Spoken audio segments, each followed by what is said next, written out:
കൊടൈക്കനാലിലെ കുറച്ച് മനോഹരമായ ഗ്രാമങ്ങളാണ് മന്നവന്നൂറും പൂമ്പാറയും കൂക്കാലുമൊക്കെ. ഈ ഗ്രാമങ്ങളിലൂടെയുള്ള യാത്ര നമുക്ക് മനോഹരമായ കാഴ്ചയാണ് എക്സ്പീരിയൻസ് ചെയ്യാൻ പറ്റുന്നത്. വണ്ടേഴ്സ് ട്രിപ്പിൻ്റെ പുതിയ വീഡിയോയിൽ നമ്മൾ പോകാൻ പോകുന്നത് കൊടൈക്കനാലിന് ഈ ഗ്രാമങ്ങളൊക്കെ കണ്ടുകൊണ്ടുള്ളൊരു യാത്രയാണ്.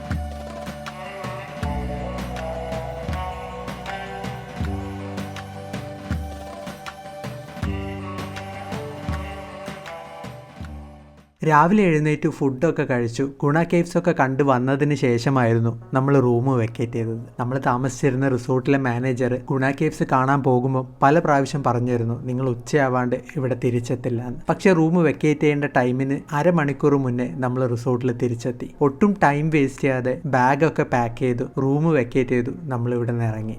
ഇനി പോകാനുള്ളത് കുറേയധികം ദൂരങ്ങളാണ്. കൊടൈക്കനാലിന് ഒരു 30-40 കിലോമീറ്റർ റേഡിയസിൽ കുറച്ച് ഗ്രാമങ്ങളുണ്ട്, വളരെ മനോഹരമായ ഗ്രാമങ്ങൾ. ആ ഗ്രാമങ്ങളിലെ കാഴ്ച കാണാനാണ് നമ്മൾ ഈ യാത്ര പോകുന്നത്. ഗുണ കേവിൽ നിന്ന് തിരിച്ചു വന്ന അതേ റൂട്ടിലാണ് നമ്മളിപ്പം പോയിക്കൊണ്ടിരിക്കുന്നത്. കുറച്ചു ദൂരം വരെ ആ റൂട്ടിൽ പോയതിനു ശേഷമാണ് മന്നവന്നൂരിലേക്ക് ഡീവിയേറ്റ് ചെയ്ത് പോകേണ്ടത്. മന്നവന്നൂർ ഷീപ്പ് ഫാമിലേക്കാണ് നമ്മൾ ആദ്യം പോകുന്നത്. പോകുന്ന വഴിക്ക് പൂമ്പാറയുടെ ഒരു മനോഹരമായ കാഴ്ച നമുക്ക് കാണാൻ കഴിയും.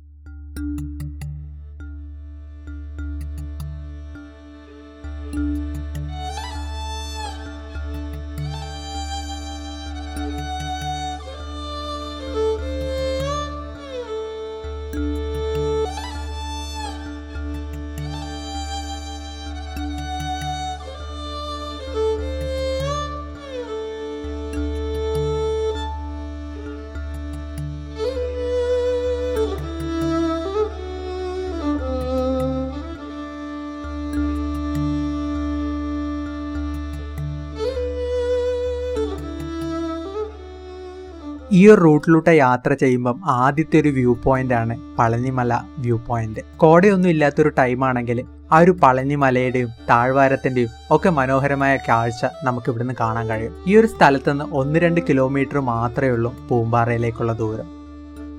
വളരെ മനോഹരമായൊരു വില്ലേജാണ് പൂമ്പാറ. നമ്മളെ നാട്ടിലെ വട്ടവടയൊക്കെ ആയിട്ട് ഏറെ സാമ്യം തോന്നിക്കും ഇവിടുത്തെ ആ ഒരു ഭൂപ്രദേശം. ആ ഗ്രാമവും ചുറ്റിലുമുള്ള കൃഷിഭൂമികളും നമ്മൾ വട്ടവടയിൽ കാണാൻ കഴിയുന്ന ആ ഒരു കാഴ്ച തന്നെയാണ് ഇവിടെയും കാണാൻ കഴിയുന്നത്. പൂമ്പാറയിൽ നിന്ന് 1 മണിക്കൂറോളം യാത്ര ചെയ്താലാണ് മന്നവന്നൂർ എത്തുന്നത്. ഏകദേശം 15 കിലോമീറ്റർ ആണ് ഡിസ്റ്റൻസ് വരുന്നത്. ഒട്ടും മടുപ്പിക്കാത്ത കാഴ്ചകളാണ് നമുക്ക് ഈ യാത്രയിൽ കാണാൻ കഴിയുന്നത്.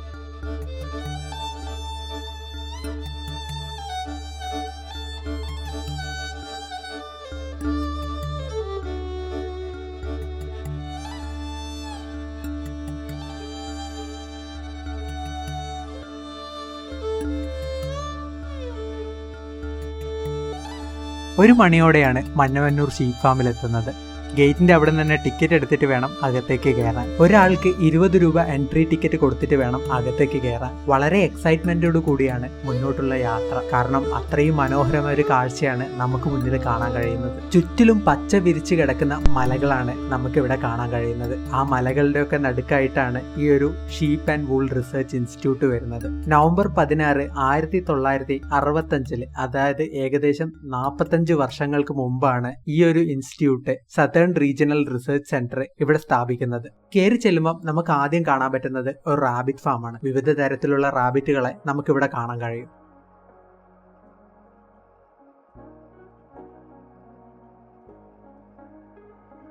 ഈ ഒരു ഇൻസ്റ്റിറ്റ്യൂട്ടിൽ നിന്ന് ഏകദേശം 20,000-ഓളം ബ്രീഡിംഗ് ബ്രോയിലർ റാബിറ്റ്സിനെയാണ് സൗത്ത് ഇന്ത്യയിലെ പല ഗവൺമെന്റ് ഇൻസ്റ്റിറ്റ്യൂട്ടിൽ സപ്ലൈ ചെയ്തിരിക്കുന്നത്. അതിൽ ഏകദേശം 500-ഓളം കമേഴ്ഷ്യൽ റാബിറ്റ് ഫാം ഈ ഒരു സപ്ലൈയിലൂടെ പല സ്ഥലങ്ങളിലായിട്ട് സ്റ്റാർട്ട് ചെയ്തു. ഇതുകൂടാതെ പലയിടങ്ങളിലും ദൂരെ നമുക്ക് ആട്ടുംകൂട്ടങ്ങൾ പുല്ലിലൂടെ മേയുന്നത് കാണാൻ കഴിയും. വൈകിട്ട് ഒരു 4 മണിക്കൊക്കെ ഇവിടെ വരുവാണെങ്കിൽ ഈ ആട്ടുംകൂട്ടങ്ങളൊക്കെ തിരിച്ച് ഈ ഫാമിലേക്ക് വരുന്ന കാഴ്ചകൾ നമുക്ക് കാണാൻ കഴിയും. ഏകദേശം 1 മണിക്കൂറോളമാണ് നമ്മൾ ഈ ഒരു ഫാമിൽ ചെലവഴിച്ചത്. ഈ ഒരു ഷീപ്പ് ഫാമിൽ പുറത്തിറങ്ങുന്നത് വരെ നമ്മൾ തീരുമാനിച്ചില്ല ഇനി എങ്ങോട്ട് പോകണം എന്നുള്ളത്. നമ്മൾ വന്ന വഴി തന്നെ തിരിച്ച് 35 കിലോമീറ്ററോളം ഡ്രൈവ് ചെയ്താലാണ് കൊടൈക്കനാൽ എത്തുന്നത്. നമുക്കിനിയും സമയമുള്ളത് കൊണ്ട് കൂക്കാലും കൂടെ പോയിട്ട് തിരിച്ചു പോകാന്നുള്ള തീരുമാനത്തിലാണ് വണ്ടിയെടുത്തത്. വണ്ടിയെടുത്ത് കുറച്ച് മുന്നോട്ട് പോകുമ്പോൾ തന്നെ നല്ല മഴ പെയ്തു.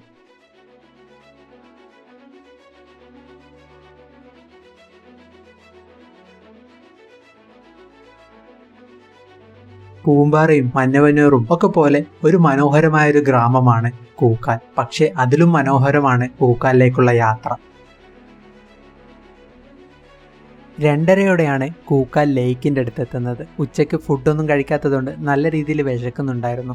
ഈ ലേക്കിന് പരിസരത്ത് കുറച്ച് ഇതുപോലത്തെ ചെറിയ ചെറിയ കടകളുണ്ട്. അവിടെ നിന്ന് ഒരു ബ്രെഡ് ഓംലേറ്റ് ആണ് നമ്മൾ പറഞ്ഞിരിക്കുന്നത്. തൽക്കാലത്തേക്ക് വിശപ്പിനുള്ള ഫുഡൊക്കെ കഴിച്ച് കൂക്കാൽ വില്ലേജ് കാണാനുള്ള യാത്ര സ്റ്റാർട്ട് ചെയ്തു. ഈ ഒരു ലേക്കിൻ്റെ അവിടുന്ന് ഒരു മലയൊക്കെ കയറി വേണം വില്ലേജ് എത്താൻ.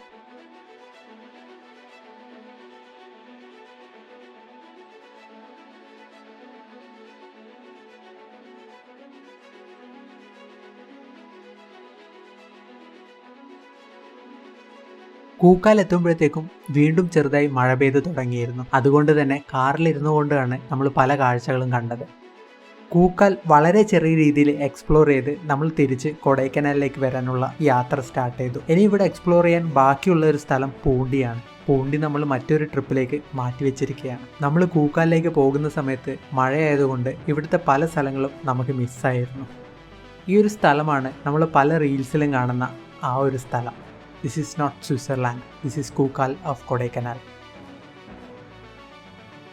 മഴയൊക്കെ എങ്ങോട്ടോ പോയി. നല്ല വെയിൽ വന്നു തുടങ്ങി. വെയിൽ വന്നതോടെ കാടിന് പ്രത്യേകതരം ഒരു ഭംഗിയാണ്. ആ മഴയുടെ നനവിൽ ആ വെയിലടിക്കുമ്പോൾ ഒരു പ്രത്യേകതരം ഗ്രീനാണ് നമുക്ക് കാണാൻ പറ്റുന്നത്. 3:30യോടെയാണ് നമ്മൾ കൂക്കാലിന് യാത്ര സ്റ്റാർട്ട് ചെയ്തത്. ഇന്നത്തെ ദിവസം തിരിച്ച് കൊച്ചി വരെ ഡ്രൈവ് ചെയ്യേണ്ടതുകൊണ്ട് എത്രയും പെട്ടെന്ന് കൊടൈക്കനാലിൽ എത്തണം എന്നുള്ള ലക്ഷ്യത്തോടെയാണ് നമ്മൾ യാത്ര പിന്നീട് പോയത്. ഇവിടുന്ന് ഏകദേശം 1 മണിക്കൂറോളമാണ് കൊടൈക്കനാലിലേക്കുള്ള ദൂരം. നമ്മൾ വന്ന വഴി തന്നെ തിരിച്ച് പൂമ്പാറയും ഒക്കെ താണ്ടി 4:30യോടെയാണ് നമ്മൾ കൊടൈക്കനാൽ എത്തുന്നത്.